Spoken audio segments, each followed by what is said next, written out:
Good morning students, welcome to your Hindi व्याकरण class.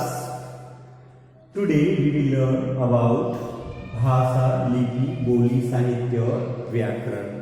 तो students, भाषा किसे कहेंगे हम सब क्या हैं? एक सामाजिक प्राणी हैं. मनुष्य एक सामाजिक प्राणी है और उसे समाज में रहने के लिए, नाना प्रकार की समाज में रहने के लिए एक दूसरे से बातचीत करना, अपनी मन के विचारों को व्यक्त करना पड़ता है और दूसरे के विचारों और भावनाओं को समझना पड़ता है. तो किसके माध्यम से हम समझते हैं बच्चों? भाषा के माध्यम से समझते हैं. सोचिए, यदि भाषा नहीं होती तो हम किसके माध्यम से एक दूसरे की संवेग भावनाओं को समझते? जो बात नहीं कर सकते, सामने वाला बात नहीं कर सकते, तो क्या करते हैं बच्चों? इशारा करते हैं, है ना. और इशारा के माध्यम से अपनी भावनाओं को व्यक्त करने का प्रयास करते हैं. किंतु क्या आपको लगता है कि इशारा या संकेत मात्र से हम हर चीज को, उनकी भावनाओं को हम समझ सकते हैं? नहीं. भावनाओं और विचारों को समझने के लिए सार्थक शब्द समूह का होना बहुत जरूरी होता है बच्चों.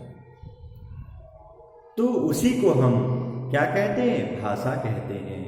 अपने मन के विचारों या भावों को व्यक्त करने के लिए जो हम प्रयोग में लाते हैं, ध्वनि, समूह, वर्ण, शब्द, उसे हम भाषा कहते हैं.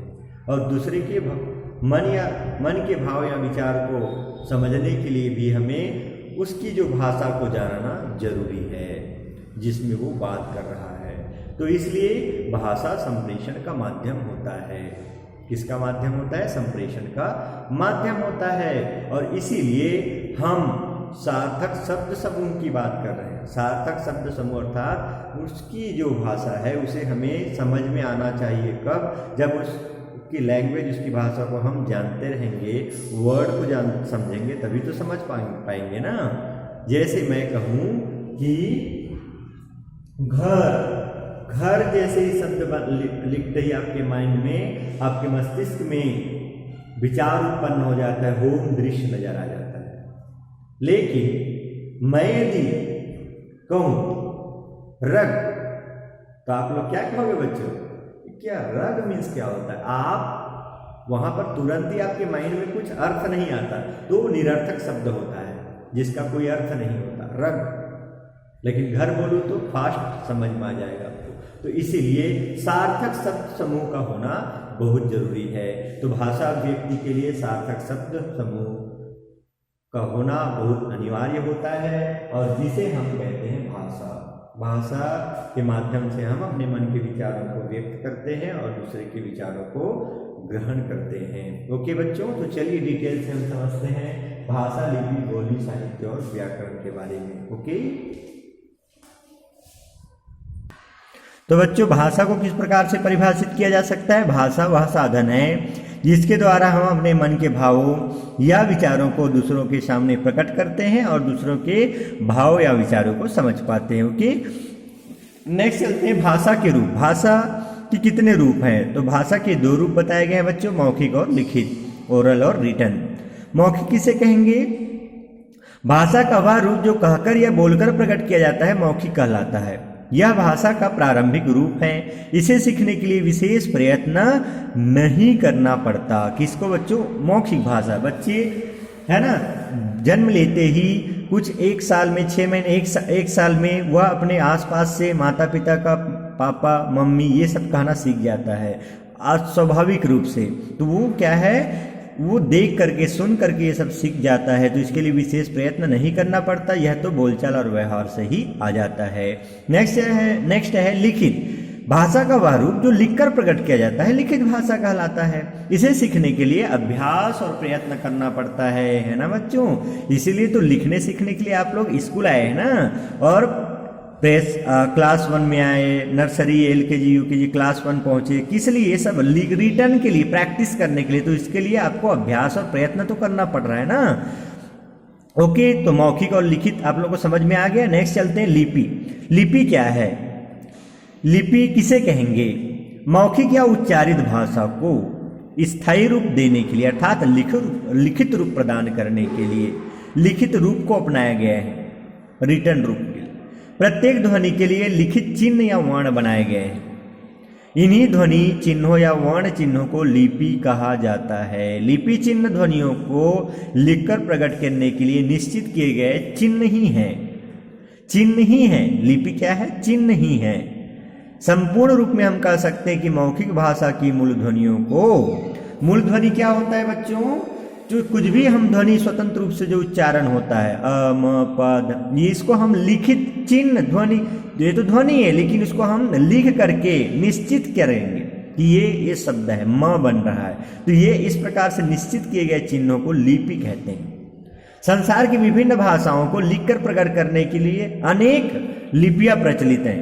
अनेक लिपियां, अनेक भाषा, अनेक प्रकार की भाषा के लिए अनेक लिपियां, जैसे हिंदी, मराठी, नेपाली, संस्कृत, ये 4 भाषा हैं। हिंदी, मराठी, नेपाली, संस्कृत भाषाएं देवनागरी लिपि में लिखी जाती है।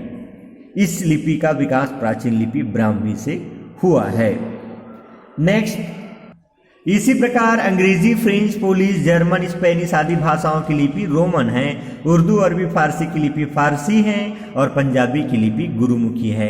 ये लिपि याद रखिएगा बच्चों, पूछ देता है एग्जाम में कि अंग्रेजी की लिपि क्या है? रोमन। जर्मन की लिपि क्या है? रोमन। फारसी की लिपि फारसी, उर्दू की लिपि फारसी और पंजाबी की लिपि गुरुमुखी। तो इस प्रकार से इसको लर्न करिएगा। ओके। बोली, उपभाषा, भाषा, ये क्या है? बोली क्या है? उपभाषा क्या है? भाषा क्या है? तो चलिए बच्चों इसको समझते हैं। किसी सीमित क्षेत्र में बोली जाने वाली भाषा के स्थानीय रूप को ही बोली कहते हैं बच्चों। क्या? स्थानीय रूप। क्या कहा जा रहा है? किसी सीमित क्षेत्र में, कम दायरे में बोली जाने वाली भाषा के स्थानीय रूप को लोकल लैंग्वेज जिसको हम बोलते हैं, बोली कहते हैं। इसका रूप मौखिक ही होता है, इसके लिए व्याकरण खंड नहीं होता। 10-12 किलोमीटर की दूरी पर बोली में हल्का हल्का सा परिवर्तन आ जाता है, परंतु उसका मूल रूप स्वरूप नहीं बदलता है। तो बोली का वह रूप जो बोली से थोड़ा दायरा इसका जो थोड़ा हल्का सा परिवर्तन हो जाता है बोलचाल में, और इसका जो दायरा बढ़ जाता है 10-12 किलोमीटर की दूरी पर, और ये थोड़ा विस्तृत होता है बोली से, तो उसे हम उपभाषा कहलाता है, उपभाषा कहते हैं। बोली का यह रूप उपभाषा कहलाता है। इसका क्षेत्र बोली की अपेक्षा विस्तृत होता है। किसका? उपभाषा। उदाहरण के लिए ब्रज के घरों में बोली जाने वाली ब्रज बोली है, परंतु उसके जिस रूप को पढ़े लिखे लोग प्रयोग में लाते हैं वह उपभाषा है। उपभाषा में साहित्य रचना होती है। समर्थ साहित्यकार जब उस उपभाषा को अपने साहित्य के द्वारा एक परिनिष्ठित सर्वमान्य रूप प्रदान करते हैं तभी वह भाषा कहलाने लगती है। बोली, फिर उपभाषा और उपभाषा से भाषा। समझ में आया? सुर आदि कवियों ने ब्रज बोली को भाषा का रूप प्रदान किया। भारतीय आर्य भाषा वर्ग में क्षेत्र की व्यापकता की दृष्टि से हिंदी का प्रमुख स्थान है। हिमाचल प्रदेश, हरियाणा, राजस्थान, दिल्ली, उत्तर प्रदेश, मध्य प्रदेश, बिहार इस भाषा के प्रमुख क्षेत्र हैं। इन प्रदेशों में हिंदी के जो विविध रूप व्यवहार में लाए जाते हैं उन्हें मुख्यतः 5 खंडों में विभक्त किया गया है। पश्चिमी हिंदी, जिसके अंतर्गत ब्रज भाषा, खड़ी बोली, हरियाणवी, बांगरू, बुंदेली और कन्नौजी आते हैं। पूर्वी हिंदी कहाँ बोले जाते हैं? अवधी, बघेली, छत्तीस। पूर्वी हिंदी में क्या क्या आ जाते हैं? अवधी, बघेली, छत्तीसगढ़ी। पहाड़ी हिंदी में गढ़वाली और कुमाऊनी। राजस्थानी हिंदी में मेवाती, मारवाड़ी, हाड़ौती, जयपुरिया। और बिहारी हिंदी में भोजपुरी, मगही और मैथिली। नेक्स्ट दिया हुआ है साहित्य। साहित्य किससे क्या अभिप्राय है? तो ज्ञान राशि के संचित कोश का नाम साहित्य होता है बच्चों। क्या? ज्ञान राशि के संचित कोश का नाम साहित्य है, जिसमें अनेक प्रकार के जो ज्ञान की बातें हों। ज्ञान की बातें मीन्स अनेक प्रकार से जो सीखने की जो बात हो किसी से, चाहे वो कविता, कथा, कहानी, विज्ञान, नृत्य, मूर्तिकला, चिकित्सा, संगीत के बारे में ज्ञान हो, लेकिन उसका वो संचय हो उसमें, तो उसी का जो है संचित कोश का नाम को हम साहित्य कहते हैं। यह पीढ़ियों से संचित होता आ रहा है। युगों से एकत्र ज्ञान का भंडार होता है। क्या बच्चों? साहित्य। कविता, कथा, कहानी, विज्ञान, नृत्य, मूर्तिकला, चिकित्सा, संगीत आदि साहित्य के अंतर्गत आते हैं। हिंदी, ये तो हो गया साहित्य। अब हिंदी भाषा का महत्व पर प्रकाश डाला गया यहाँ पर, इसको समझ जाते हैं। वर्तमान समय में भारतवर्ष के एक विस्तृत भूभाग में हिंदी का प्रयोग हो रहा है। यह दिल्ली, हरियाणा, हिमाचल प्रदेश, उत्तर प्रदेश, मध्य प्रदेश, बिहार और राजस्थान की राजभाषा है। वही संपूर्ण देश की राष्ट्रभाषा होने का गौरव भी इसे प्राप्त है। अहिंदी भाषी प्रदेशों में भी हिंदी का प्रयोग करने वालों की संख्या दिन प्रतिदिन बढ़ रही है। रेलवे स्टेशन, बस स्टेशन, सिनेमाघर, बाजार, हाट जैसे अनेक सार्वजनिक स्थानों में खड़ी हिंदी का प्रयोग करने वालों की संख्या में तीव्र गति से उत्तरोत्तर वृद्धि हो रही है। जनसंख्या की दृष्टि से हिंदी भाषियों का विश्व में तीसरे स्थान है। भारत के अतिरिक्त बाहर के अनेक देशों के विद्यालयों, महाविद्यालयों एवं विश्वविद्यालयों में हिंदी का पठन पाठन हो रहा है। भाषा और व्याकरण, तो नेक्स्ट दिया हुआ है यहाँ पर भाषा और व्याकरण। तो भाषा किसे कहेंगे ये तो आप लोग पहले से ही समझ गए हैं बच्चों, है ना। भाषा विचारों के व्यक्ति का साधन है। इसके माध्यम से हम विचारों एवं भावों का आदान प्रदान करते हैं। इसी के द्वारा हम पूर्वजों के विचारों से परिचित होते हैं। इसी में हम अपने भावों और विचारों को भावी पीढ़ियों के लिए सुरक्षित करते हैं। इस प्रकार भाषा जहाँ भूत को वर्तमान के साथ जोड़ती है, वही भविष्य के लिए वह ज्ञान को संचित करती है और उसे दिशा प्रदान करती है। क्योंकि भाषा प्रतिदिन हमारे व्यवहार में आती है, अतः इसमें त्रुटियों का आ जाना स्वाभाविक हो जाता है। इसलिए वहाँ पर किसकी जरूरत पड़ती है, तो व्याकरण। व्याकरण वह शास्त्र है जो भाषा को त्रुटियों से बचाता है। भाषा को त्रुटियों से बचाता है। व्याकरण वह शास्त्र है जो भाषा को त्रुटियों से बचाता है, उसके मौलिक रूप की रक्षा करता है और मनमाने परिवर्तनों को रोकता है। अतः यह कहा जा सकता है कि भाषा के रूप की रक्षा करने में व्याकरण महत्वपूर्ण भूमिका निभाता है। ठीक है बच्चों, नेक्स्ट है भाषा की इकाइयाँ या घटक। भाषा की कितने इकाइयाँ हैं या कितने घटक हैं, तो भाषा की अनेक इकाइयाँ घटक है, परंतु उनमें मुख्य रूप से 5 ही हैं। कौन कौन सा, ध्वनि, वर्ण, शब्द, पद और वाक्य। ध्वनि किसे कहेंगे, तो मुख से निकलने वाली प्रत्येक स्वतंत्र आवाज की ओर ध्वनि कहते हैं। जैसे अ, म, जो भी ध्वनि निकले, तो मौखिक भाषा में केवल ध्वनियों का ही प्रयोग होता है। और वर्ण किसे कहते हैं, ये वे ध्वनि चिन्ह है जिसके और खंड नहीं हो सकते। जैसे अ, क, म, मौखिक रूप से ये ध्वनि रूप में प्रयुक्त होते हैं, पर लिखित रूप में ये चिन्ह रूप में प्रयुक्त किए जाते हैं। जैसे अ, ई, उ, क, च, ग, य आदि ध्वनि चिन्ह या वर्ण हैं। शब्द किसे कहेंगे, वर्णों के स्वतंत्र सार्थक समूह को हम शब्द कहते हैं। कलम, मोहन, अमेरिका, गंगा, ये क्या है, सार्थक समूह जिसके एक निश्चित अर्थ है। ओके बच्चों। पद क्या होता है, कोई भी शब्द स्वतंत्र रूप से शब्द होता है, लेकिन जब उसी का प्रयोग वाक्य में हो जाता है तो वह पद कहलाता है। जैसे मोहन अमेरिका में रहता है, यहाँ मोहन अमेरिका में रहता है आदि वाक्य में प्रयुक्त होने के कारण क्या बन गए बच्चों, पद बन गए हैं।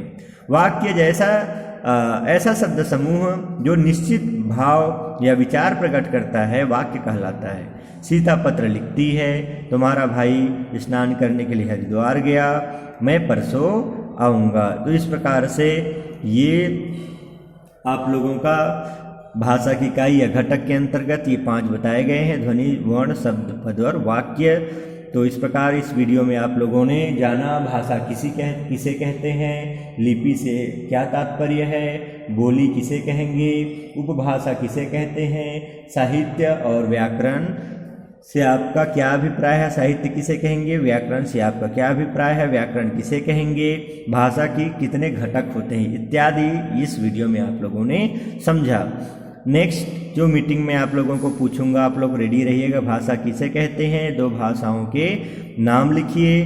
बोली किसे कहते हैं, लिपि से आप क्या समझते हैं, हिंदी, अंग्रेजी और उर्दू भाषा की लिपि के नाम बताइए। मौखिक और लिखित भाषा में क्या अंतर है, साहित्य से आपका क्या अभिप्राय है इत्यादि क्वेश्चन का आंसर पूछूंगा। आप लोग प्रिपेयर करिएगा। ओके बच्चों। और किसी प्रकार से इसमें कोई डाउट हो तो आप लोग मीटिंग में अवश्य कंसल्ट करिएगा।